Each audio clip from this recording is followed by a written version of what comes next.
लक्ष्य मधुकर को बुलाना चाहूंगा, वे आए और उनका पुष्प से स्वागत करें।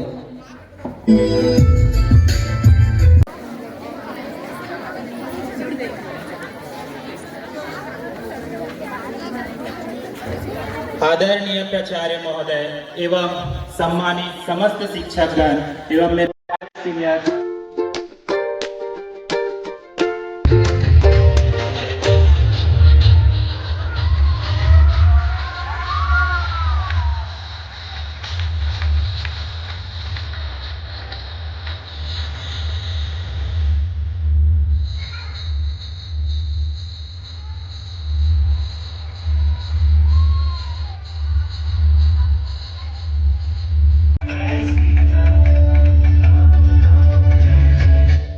तालियां बजती रहनी चाहिए।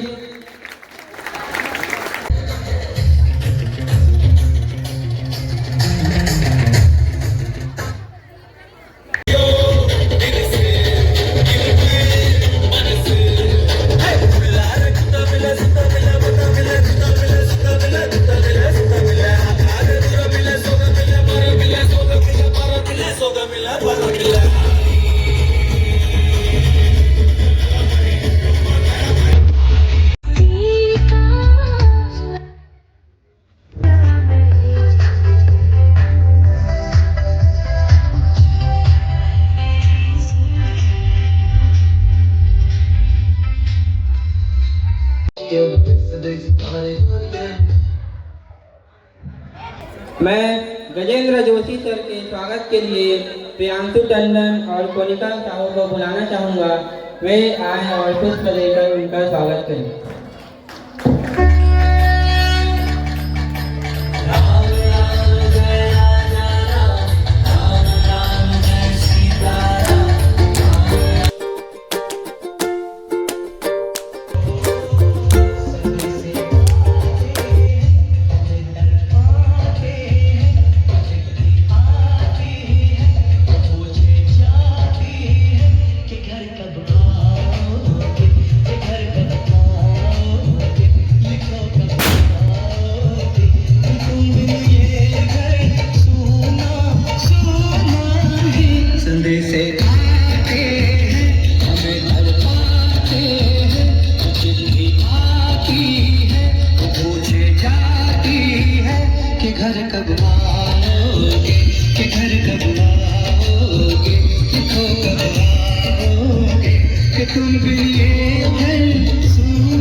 बहुत ही सौभाग्य का विषय है।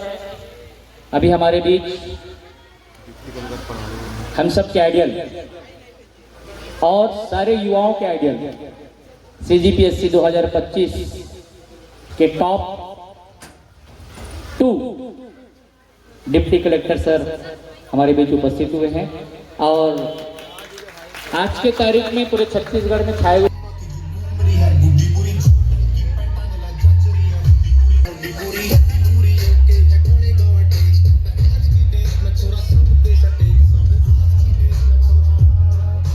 बात ऐसी है कि सब अपने अपने जगह पे अपना जो बेस्ट करना चाहते हैं उस चीज़ की कोशिश कीजिए। देखिए बात ऐसी है ना कि जब आप कोशिश करेंगे, कोई एक गोल लेके चलेंगे अपने लाइफ में, अब क्योंकि 12th में आप लोग आ गए हैं, पास होने वाले हैं जस्ट, अब कॉलेज लाइफ चालू हो जाएगी। कॉलेज लाइफ जैसे ही चालू होगी उसके साथ साथ आपके करियर के भी जो तलवार है ना वो लटकने लगेगी सर के ऊपर। आपको पता नहीं चलेगा बट वो अभी से लटक रही है। तो छोटे बच्चे इधर हैं बहुत मज़े में, आपको पता नहीं चलेगा कब बचपन खत्म हो जाएगा। और एक बार बचपन खत्म हुआ, प्रोफेशनल लाइफ में आए, उसके बाद फिर समझ नहीं आता समय निकलता कैसे है। ठीक है, टीचर्स आपको बोलते रहेंगे कि पढ़ो, पढ़ाई में ध्यान दो, मन लगा के पढ़ो, फायदा होगा। वो ऐसा लगता है कि अरे क्यों बोल रहे हैं, अभी खेलने से क्यों टोक रहे हैं। तो ना वो सारी चीज़ें आपके भलाई के लिए ही है, उस चीज़ को समझ के चलना है। इंस्पिरेशन जो चीज़ है ना वो आपको बांध के रखेगी, और इंस्पिरेशन आप में आएगी कब, जब आप अपना दिमाग खुला रखेंगे कि आपको पता होंगे कि फील्ड्स क्या क्या हैं। अब जैसे आप 12th से निकल गए, कुछ बच्चे कॉमर्स वाले होंगे, कुछ साइंस वाले होंगे, जो मैथ्स लिए हैं ऐसे होंगे बच्चे, तो सबके लिए अलग अलग करियर के ऑप्शंस रहेंगे। कई बार ऐसा होता है कि 11th-12th में हमने जो करियर ऑप्शन लिया है वो आगे जस्टिफाई करते नहीं बनता है ना, कि आपको लग रहा है कि आप मैथ्स में बहुत अच्छा एक्सेल करेंगे, 11th-12th में नहीं समझ आया, कोई दिक्कत नहीं है, आगे भी आपके पास ऑप्शंस हैं। तो इसलिए मैं बोल रहा हूँ कि अपना दिमाग, अपने आँख कान खोले रखिए, समझिए आपके पास ऑप्शंस क्या क्या हैं। कि ज़रूरी नहीं है अगर आपने मैथ्स ले लिया है तो आप बस इंजीनियरिंग कर रहे हैं, उसके अलावा भी आपके पास बहुत सारे ऑप्शंस हैं। कॉमर्स ले लिया आप, सीए नहीं बन पाए कोई दिक्कत नहीं है, एमकॉम है, बीकॉम है, बीबीए है, एमबीए है, बहुत सारी चीज़ें हैं। तो मैं ये बस बोलना चाह रहा हूँ कि आप जैसे जैसे अपने करियर में आगे ग्रो करेंगे ना, आपके पास ऑप्शंस खुलते जाएंगे।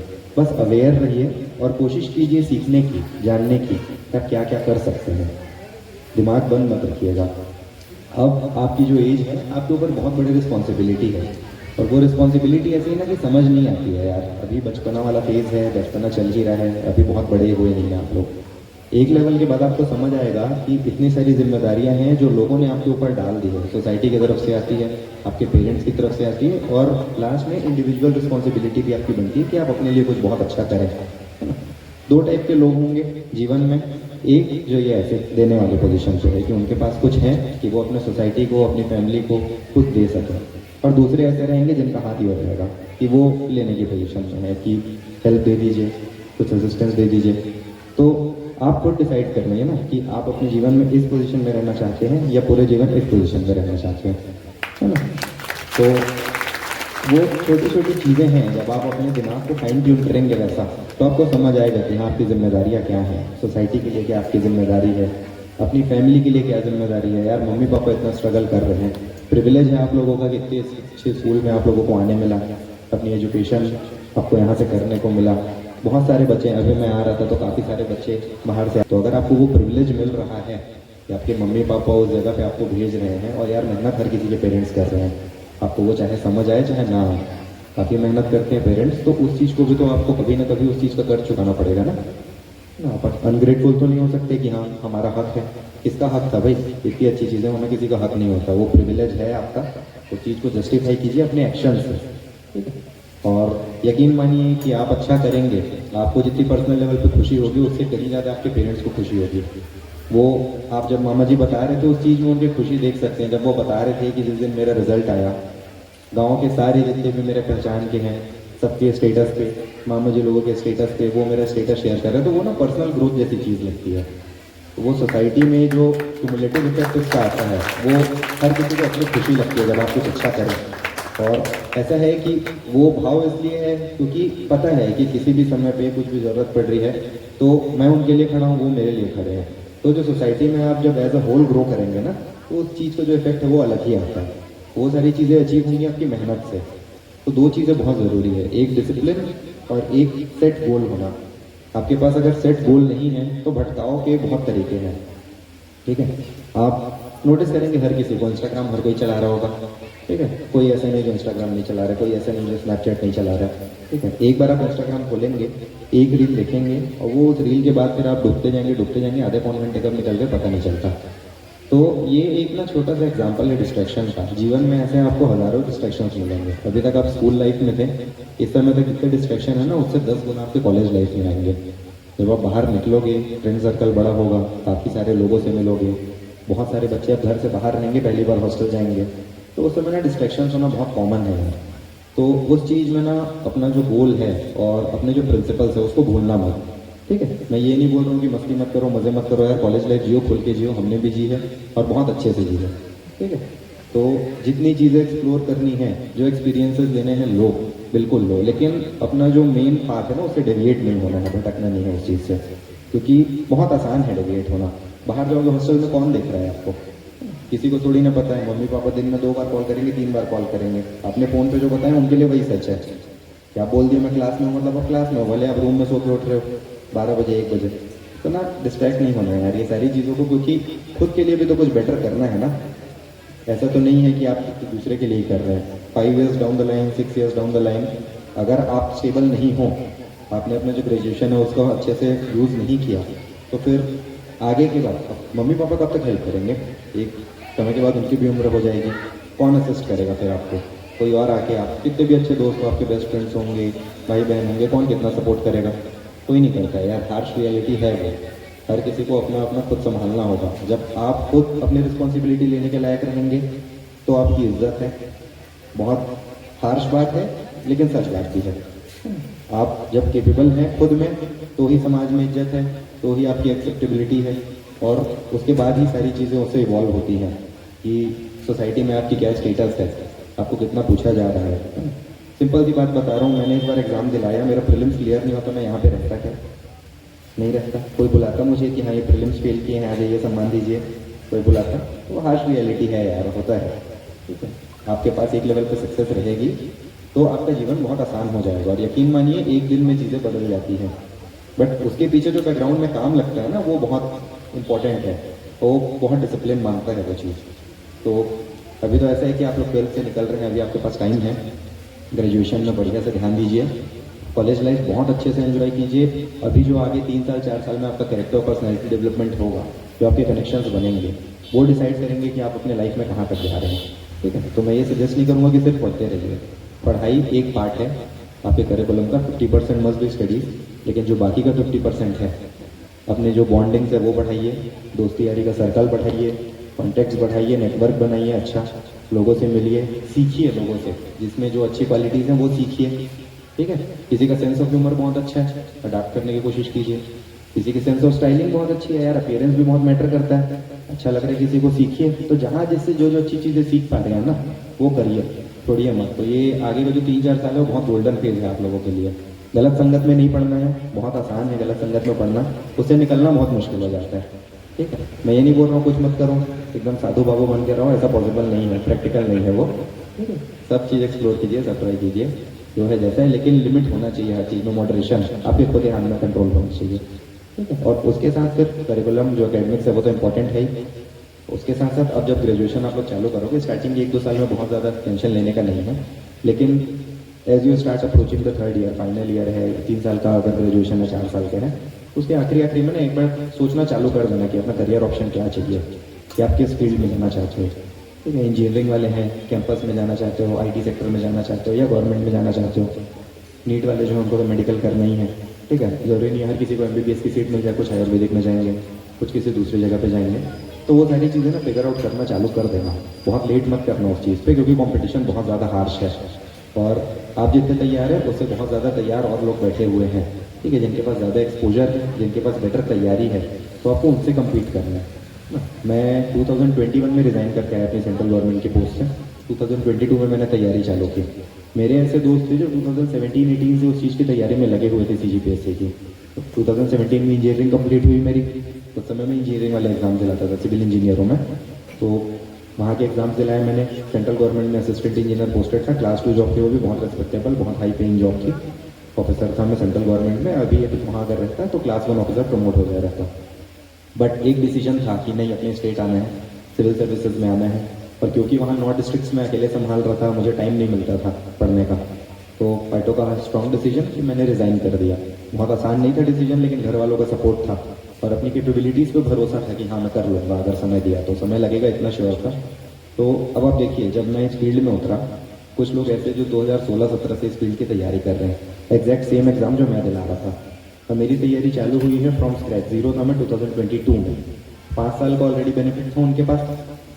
तो ऐसे बहुत सारे लोग मिलेंगे जिनके पास आपसे बहुत ज़्यादा बेनिफिट रहेगा ऑलरेडी, क्योंकि उस फील्ड में बहुत समय से लगे हुए हैं। कॉम्पिटिटिव एग्जाम का सीन ही ऐसा होता है ना, तो वो मिलेगा आपको, कंपटीशन बहुत ज़्यादा हार्श है, तो उस चीज़ को ओवरकम करना और फिर यहाँ तक पहुँचना, उसमें डिसिप्लिन का बहुत बड़ा रोल हो जाता है, और उसके साथ साथ सेल्फ कॉन्फिडेंस।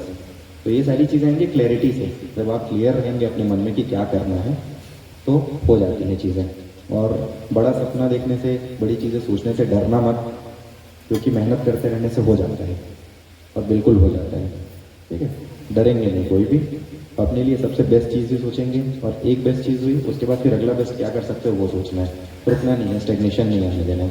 ठीक है, जो अभी मामा जी बोल रहे थे कि CGPSC मेरा क्लियर हुआ, मैं UPSC टारगेट कर रहा हूँ, होना नहीं होना बात की बात है ना, किस्मत रहेगी हो जाएगा, किस्मत नहीं रहेगी नहीं होगा। अभी भी बहुत रिस्पेक्टेबल पोस्ट पे हूँ, यहाँ भी प्रमोट होकर कलेक्टर बनना ही है, एग्जाम दिला दिया तो जो बाद में होना है, हाँ अभी जल्दी हो जाएगा। तो होता है, बड़ा सोचो अपने लिए, जितना बेस्ट कर सकते हो वो सोचो। और रही बात आप छोटे छोटे बच्चों की, तो खेलो कूदो यार, मस्त रहो, दिन में 2 घंटा 3 घंटा लेकिन पढ़ाई के लिए निकाल लो। ठीक है, मम्मी पापा फ़ोन चलाने से, PUBG खेलने से मना करेंगे ना, तो गुस्सा मत होना, आगे जाके PUBG कमाई नहीं करवाएगा। ठीक है, वो एक वो ब्लॉग बनाता है ना, क्या नाम है, सौरभ जोशी, जो भाई लोग फैन है इधर, सौरभ जोशी एक तो ही है ना, बाकी वैसे बहुत सारे ब्लॉगर्स आके चले गए, उनकी कमाई नहीं चल रही उस चीज़ से। ठीक है, तो थोड़ा सा फोकस रहना, आप लोग का कॉस्ट्यूम बहुत अच्छा था यार आज, जो डांस कर रहे थे भाई लोग, बहुत बढ़िया लगा आप लोगों का। ठीक है, तो मज़े में रहो यार, स्कूल लाइफ के मज़े लो। ये सारी चीज़ें ना बाद में जब बड़े हो जाओ, हमारी एज ग्रुप में आ जाओ, तो याद आती हैं चीज़ें कि हाँ स्कूल में थे तो ऐसा करते थे, स्कूल में थे तो ये मस्ती करते थे। तो मस्ती बहुत कार्डिनल पार्ट है, ज़रूरी है, बहुत अवॉइड नहीं करना है उसको, किताबी कीड़ा नहीं बनना है। बाद में बहुत दिक्कत होगी, दिमाग खुला रखो, खेलो कूदो, मस्त रहो बिल्कुल। उसके साथ थोड़ी थोड़ी पढ़ाई कर लो और फोकस डिसाइड करके रखो। ठीक है, टीचर्स जो बोल रहे हैं उस चीज़ को समझो। एग्जाम के पहले टीचर्स आपको जितना हेल्प कर सकते हैं, आप खुद से उतनी हेल्प नहीं कर पाएंगे अपनी, क्योंकि उनके पास एडेड एक्सपीरियंस है ना यार। आप तो एक ही बार क्लास 11 में पढ़ रहे हो, उनके सामने तो कितने क्लास 11 के बच्चे निकल गए, उनको पता है बच्चे कहाँ गलतियाँ करते हैं, उनको सारी चीज़ें पता है। तो अगर वो आपको गाइड कर रहे हैं निस्वार्थ भाव से, तो उस चीज़ से आप जितना ग्रास्प कर पाएँ कीजिए। टीचर्स आपकी भलाई ही चाहेंगे हमेशा, आपके पेरेंट्स, आपके टीचर्स, कभी भी उनके इंटेंशंस पर डाउट नहीं करना। डांट खा गए हंस के सहले, ठीक है, प्यार भी तो कर रहे हैं ना उतना, गाइड भी तो कर रहे हैं। ठीक है, तो डरना नहीं है, गुस्सा नहीं होना है, और सबसे मेन फोकस बना के रखना है। ठीक है, तो सारे के सारे बच्चों, आप लोग जो 12th से पास हो रहे हो, अभी आप लोग के बोर्ड होने वाले होंगे कुछ दिन में, तो ऑल द वेरी बेस्ट, अपना बेस्ट दो, आंसर राइटिंग पे फोकस करो। चीज़ें याद रखना एक चीज़ होती है, उसको प्रोड्यूस करना, वहाँ पे लिखना, प्रेजेंट करना एक अलग चीज़ होती है ना। नॉलेज हर किसी को उतना ही रहता है, कमी ऊपर नीचे जो होती है वो प्रेजेंटेशन में होती है, कि आप अपने नॉलेज को कितनी अच्छे से वहाँ पे परोस पा रहे हैं। मेरे एग्जाम में भी वही चीज़ है, CGPSC में, आपके एग्जाम में भी वही चीज़ है। जहाँ भी डिस्क्रिप्टिव आंसर लिखने की बात आती है, वहाँ पे सिर्फ और सिर्फ आपका प्रेजेंटेशन मैटर करता है, आपकी हैंड राइटिंग मैटर करेगी। कुछ लोग होते हैं हैंड राइटिंग अच्छी नहीं होती, थोड़ा सा साफ लिखो, हैंड राइटिंग तो आप चेंज नहीं कर सकते इतनी जल्दी, तो गैप थोड़ा सा मेंटेन करके लिखो, कचरा मत लगे। आप खुद इमेजिन करो कि अगर आपको कुछ चीज़ें पढ़नी है, कोई लिख के दे रहा है, तो आप उसमें क्लैरिटी चाहोगे ना यार। कुछ भी गंदा सा लिख दिया तो किसको पढ़ने में अच्छा लगेगा, बोले हटाओ उसको। तो वो माइंडसेट रहता है ना, तो एग्जामिनर के माइंडसेट से सोचो कि अगर मैं एग्जामिनर हूँ, मैंने कोई आंसर या क्वेश्चन सेट किया है, तो मैं क्या डिमांड करूँगा उससे। तो वैसा जब सोचने लगोगे तो आंसर की क्वालिटी बढ़ती है। तो अपना वैल्यू एडिशन करो, चीज़ें अच्छे से याद करो और उसको लिखने पर प्रैक्टिस करो। ठीक है, प्री बोर्ड्स वगैरह होते ही हैं, कर लेंगे, और बाकी जो भी सर से गाइडेंस है वो लो, बहुत अच्छा परफॉर्म करो, और उसके बाद फिर कॉलेज में भी, ग्रेजुएशन में भी बहुत अच्छे से परफॉर्म करो। और मैं ये आप लोग को एश्योरेंस दे रहा हूँ कि आगे करियर में कभी भी कुछ भी ज़रूरत पड़े तो आप सर से कांटेक्ट कीजिए, वो मुझ तक आपकी बात पहुँचाएंगे, और मैं हमेशा अवेलेबल हूँ आप लोगों के लिए। मैं जब पोस्टेड भी रहूँगा तो भी टीम शिखर की जो कम्युनिटी है, यहाँ के जो अलुमनाई नेटवर्क है, टीम शिखर के जितने भी स्टूडेंट्स हैं, आप सबके लिए मैं हमेशा अवेलेबल हूँ। ये मेरा घर है, ये मेरा स्कूल है, और मैं उस अधिकार के साथ बोल रहा हूँ कि आप लोगों के लिए मैं एज अ बड़ा भाई हमेशा मौजूद हूँ। ठीक है, तो अच्छा करो, बहुत अच्छे से पढ़ाई करो, अपना नाम रोशन करो, अपने मम्मी पापा का, अपने टीचर्स का नाम रोशन करो, और बहुत अच्छी अच्छी चीज़ें अचीव करो यार। बहुत कुछ है अचीव करने को दुनिया में, तो मीडियोक्रिटी या एवरेज लाइफ मत जीना, एवरेज लाइफ मत जीना, मैं फिर से बता रहा हूँ। बहुत बड़ा एम करो और दमदारी के साथ डिसीजंस लो, और फिर डिसीजन लेने के बाद उसको पूरा करने के लिए बैठ जाओ पूरे दम से, तो है असली मजा जीने में। ठीक है, चलो, तो बस आज के लिए इतना ही। आपको किसी भी कोई भी दिक्कत होगी तो मुझसे पर्सनली मिल लेना, और बहुत अच्छा करो यार, all the best, thank you.